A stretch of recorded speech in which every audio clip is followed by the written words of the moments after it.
Welcome, everyone. Episode 13 of the Dolphins Make Me Cry podcast. Honored, as always, Steve Giordano to be your host as we get ready for the Dolphins hosting the Arizona Cardinals. And the real story here, the return of Tua Tagovailoa from the concussion in week 2 against Buffalo, and all the talk, conjecture, retire, why are you playing, what are you doing, everybody coming out, basically making him the poster child for concussions, acting like, there's not a million other guys in the league that get them all the time, but he's a lightning rod. And a lot has been said, written, and basically thought about whether or not he should come back and play football. And I've said it all along. He was going to play back. He very defiantly this week in a press conference, said very interesting words that basically paraphrasing that he would play because he loves the game to the death of him. Very interesting choice of words, but let's face facts. He signed a massive contract in the offseason, and he'd be forfeiting over $100 million if he were to decide to retire. And there is no direct link to multiple concussions, to CTE. Clearly, it's not good, but, as he said in his press conference, we take risks every day, and this is a risk he's willing to take as a competitor and someone who, I truly believe someone who loves the game, someone who plays hard, a good guy, someone who does it the right way.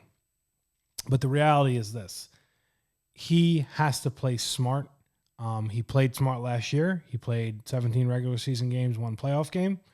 Didn't miss anything other than, coming out in games that they were blowing teams out. And everybody in the front office, and we've talked about the indictment of the front office as to what we've seen and where we are as a 2-4 team.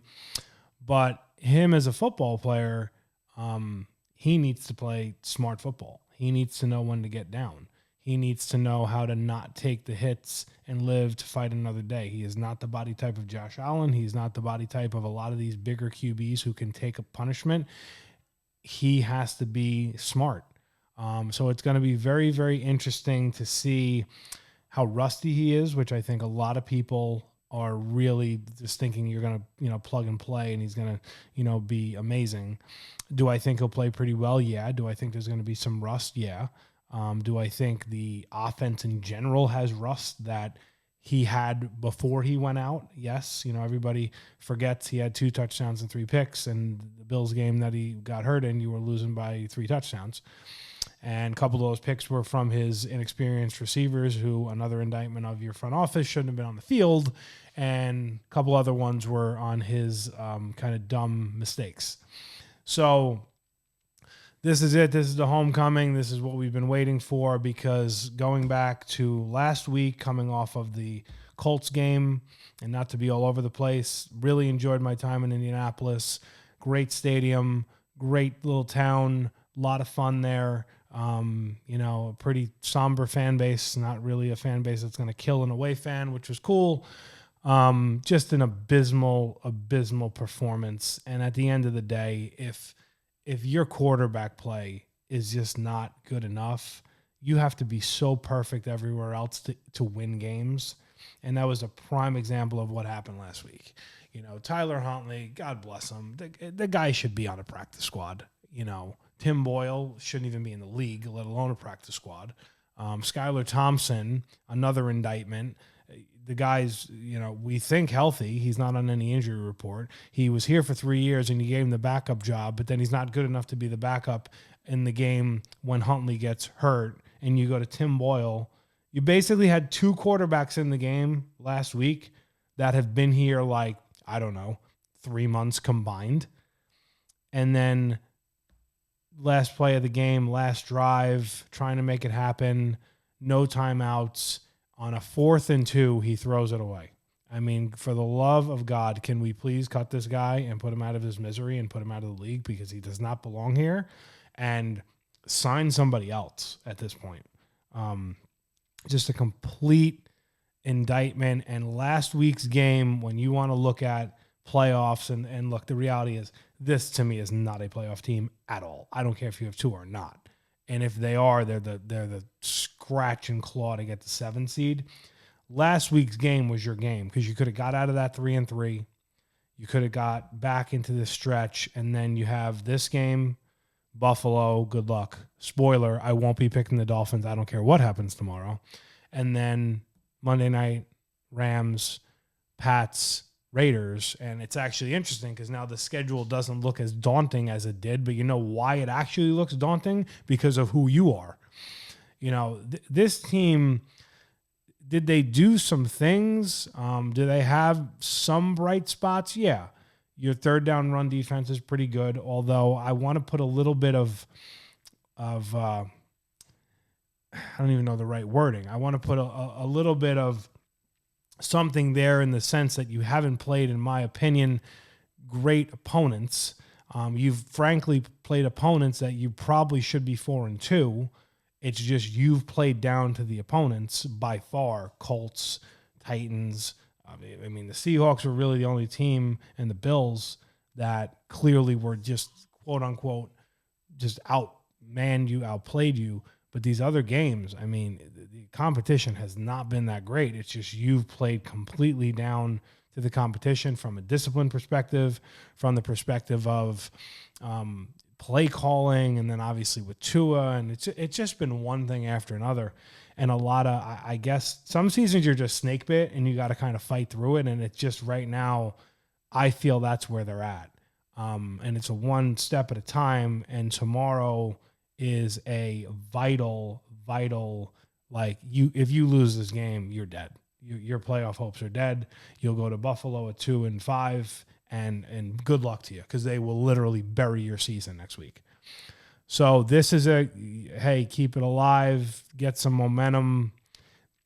And, you know, going back to last week, it was just a killer. You know, you get your two most shorthanded guys, you know, your leaders on your team, Mostert and Ingold fumble. You know, you're running the ball so much, which I like. Obviously, I talk about it all the time. I like running the ball. It's a little too much, but I get why, because you don't have the pass game.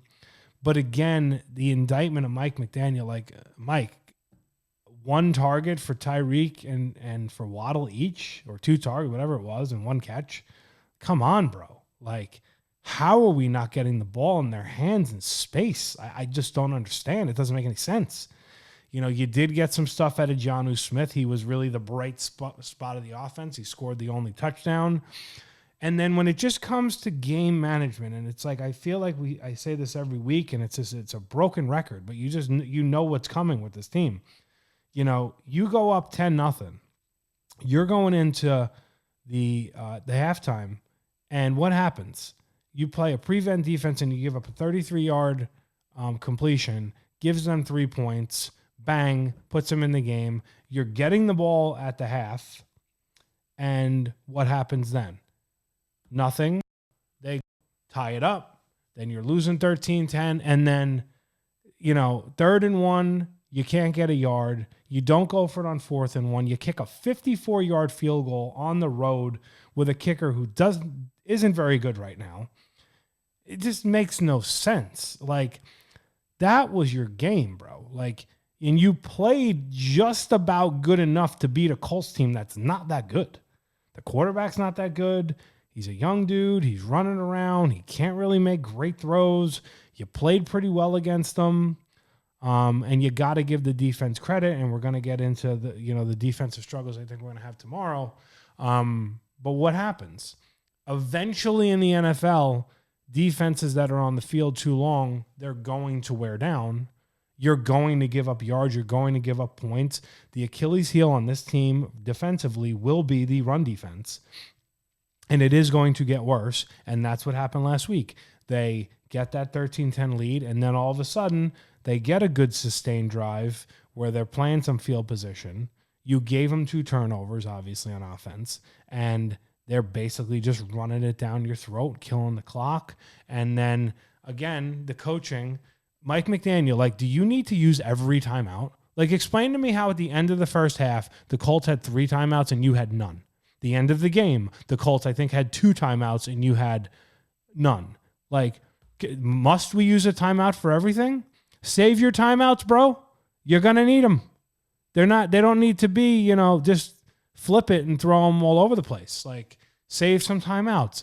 Again, it's little in-game coaching, and it was masked last year when you had the talent and the big playability. But when you don't, it is magnified to the umpteenth degree. You cannot live in the world of penalties. You cannot live in the world of poor game planning, coaching, in-game coaching, timeouts, and all of this little shit adds up to the fact of why you're 2-4 right now. Even taking out, like, you could literally be right now 4-2, 3-3, and any Dolphin fan would have signed up for that knowing Tua went out week 2. And it's just self-inflicted wounds. Now, tomorrow, Cardinals, they're not a great team. They sneaked out a game Monday night. They have Kyler Murray, who can be dangerous. We've always done a poor job against running quarterbacks, and the run game against us, that run defense is absolutely going to wear down, and it's going to get progressively worse, in my opinion. Big news from an injury front that's going to hurt that. Zach Sealer got poked in the eye at practice on Thursday. He's been ruled out. He's got a busted orbital socket. Typical Dolphins, we get hurt in practice. Our best defensive player, probably the guy, heart and soul, underpaid guy, bust his ass, good in the run defense, and he's out for tomorrow. You're going to have to rely on Calais Campbell, who's 38, another guy, probably the 1 and 2 MVPs on this team.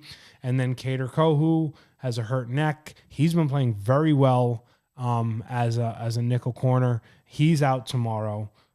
So you're getting a couple guys. Poyer's back. You think you're going to get Holland tomorrow. But you're really getting thin on this D-line, and that D-line is not that good to begin with. I think that's going to spell trouble. And if I'm the Cardinals tomorrow, I'm running Murray, and I'm running running backs, and I'm running down their throat. So do not be shocked if this is the, barring they have some turnovers and maybe give you the game, if this isn't the, 190 to over 200-yard rush game. Because if I'm Arizona, I'm coming out and I'm bludgeoning you, running up the middle, and I'm going to make you stop me. And then I'm going to get Kyler Murray moving, and then create some play action for him and create some busted play opportunities where he doesn't have to do too much, but he can do enough. So I think they're in for a very long day defensively. Now, offensively, Tua coming back. What does it mean right now? The positive, I'd say, is he takes on a team now that is running the ball at a good clip. 180-something yards last week, 190 the week before. Obviously, 40 carries, it's too much. We need more balance. What we need to see is 120 to 150 on the ground, 275 to 3 in the air. Balanced, sustained offense. Certainly, I get it. Be more pass heavy. I'm not mad. Tight end involvement. We've seen it with Jonnu. Can we now with Tua see Jonnu? Can we see Julian Hill? Can we see Tanner Connor? Can we get more passes to tight ends? And can we really see what the offense was, what that evolution was going to be and was what we wanted it to be? Coming off of last year, we had no tight end involvement. It's going to be interesting to see how they play it. But again, I need to start here with it. We need to stop with pre-snap penalties, holding penalties, motion penalties. They actually haven't had a lot of motion penalties just because they haven't been running a lot of motion, because you dumb down the offense because of no Tua. So it's going to be interesting to see how in this first game back, I wouldn't expect to see the full barrage of everything, which is fine. I think you got to ease into it. But what I don't want to see is I don't want Mike McDaniel to get into the, hey, we got to be that quick strike, deep ball or die offense. Because if you do that against a team that's going to run on you, you're basically taking your bad run defense and you're going to make it worse, because you're putting them in a position to be on the field more. You're getting more 3-and-outs on offense, feast or famine, if you hit the big plays or you don't, and then bang, they're back on the field, and they're going to slow down the game. Like, if you play the Dolphins, particularly with Tua being back, you're going to slow down the game, as you should. And there's specific holes that this team has that I think in game planning, I think it's very easy to game plan. And I think teams know it.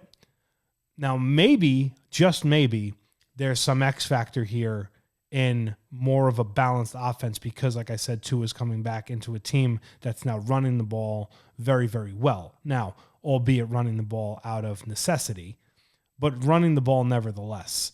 Hopefully, we can take advantage of that. We can get more of a play action game going, and we can kind of take things offensively to the next level. And, there's a lot of delusional Dolphin fans out there. Frankly, most of the Dolphin fans are, that think, oh, he's just going to be plugged in the lineup and they're going to score 35 points. It's not going to work that way. We need a ramp-up phase here, but we need smart, sound, fundamental, complementary football to this defense, because defensively, they've done a lot of good things, albeit, like I said before, against what I think is mediocrity in opponents, but they've still done some good things. Number one in third down defense. I think they're in the lower 10s in scoring defense. They've done some things. The problem is you're a little bit leaner now because of the injuries.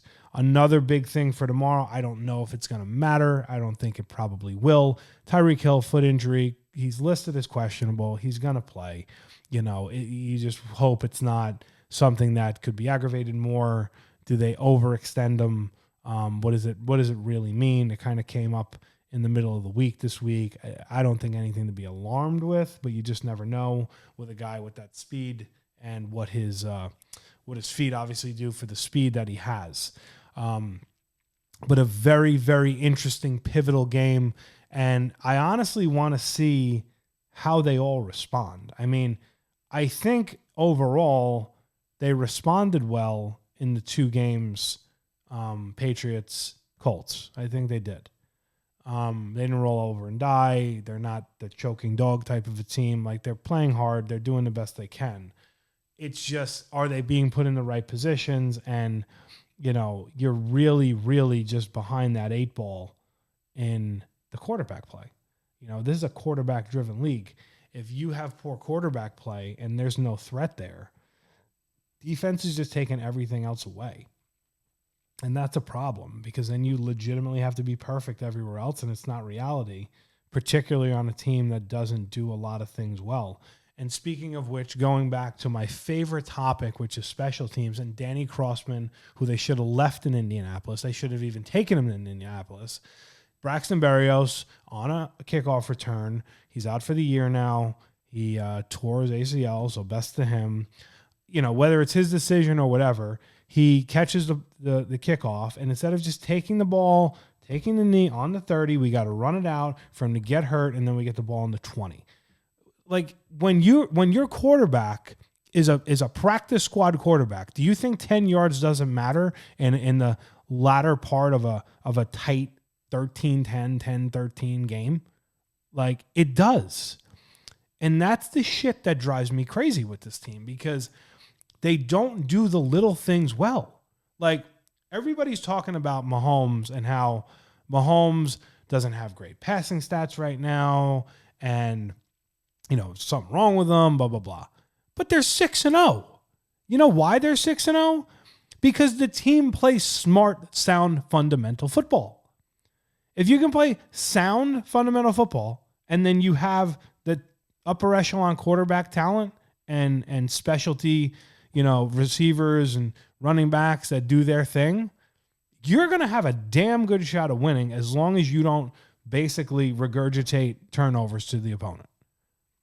But we just don't do that. And at what point can we be well coached in all phases? You're not going to be perfect, but it's the little things that add up in a game like last week, where you're probably going to look back and say, hey, you were 8-9 or 9-8, and you missed the 7 spot. Man, wish we could go back to the offseason and look at the backup quarterback. Man, wish we could go back to why we brought back a terrible special teams coach. Hey, we could go look back at why we just don't do the little things well, and why we don't put an emphasis on penalties and an emphasis on discipline around penalties. All of that stuff adds up, and I don't care if Tua is coming back or not. Tua is not the savior. McDaniel said it this week. He is not whatsoever.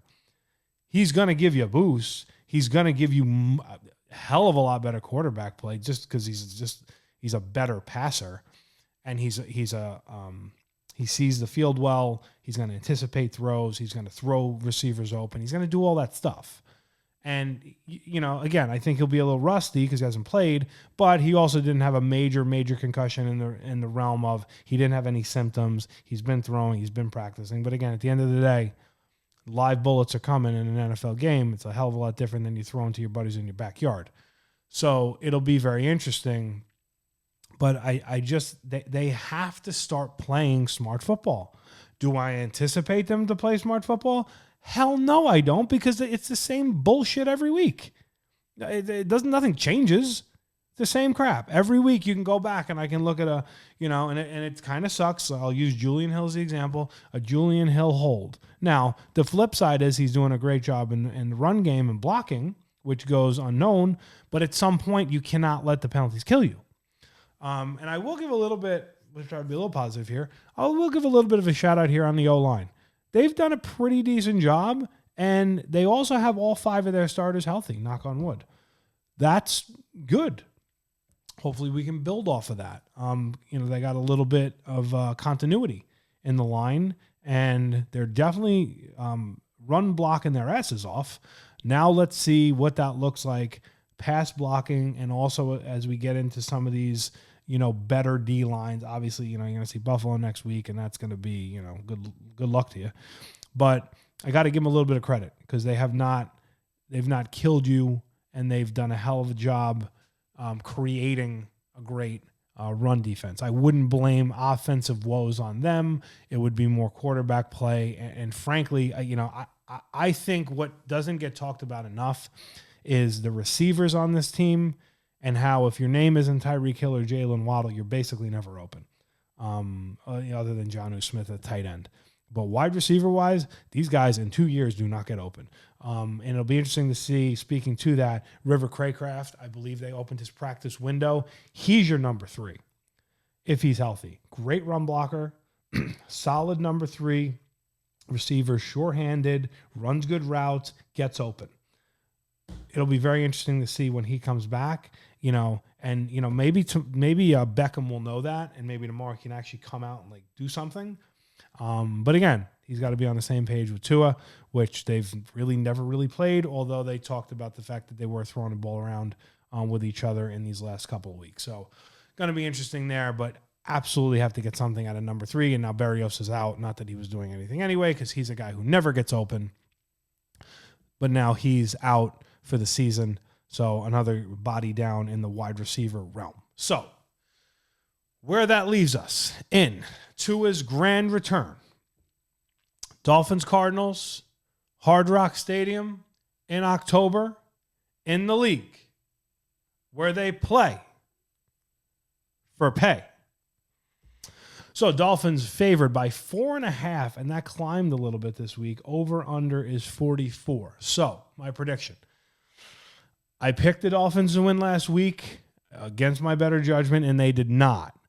This week, I think Tua is going to come out. I think he's going to do some good things. I think he'll have a little bit of rust. I think they will actually play a pretty smart game. I think they will run the ball more. They will have more balance on offense. They will do some good stuff with tight ends. I think defensively, they will struggle. I felt a hell of a lot better when Zach Sealer was playing and Kader Kohu was playing.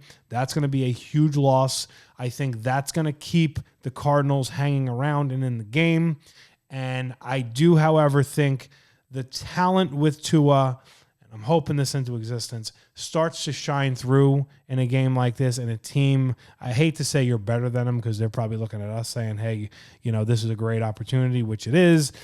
But I think we're going to be able to do enough, and I think we'll be able to create a couple turnovers finally, put Tua in a good position, play a little complementary football. And I'm really hoping McDaniel learned from not having Tua as his safety blanket that he has other things that he can do, run game, tight end, and just different nuances and wrinkles that he can use when it was bare.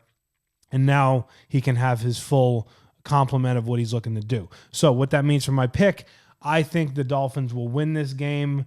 Take the under. I would go 24-17 Dolphins. They will do enough. They will win. They will survive to live another day, to take us to Buffalo, where I'm sure we'll have our hopes up after a nice win, and it'll come crashing down. But let's stay positive.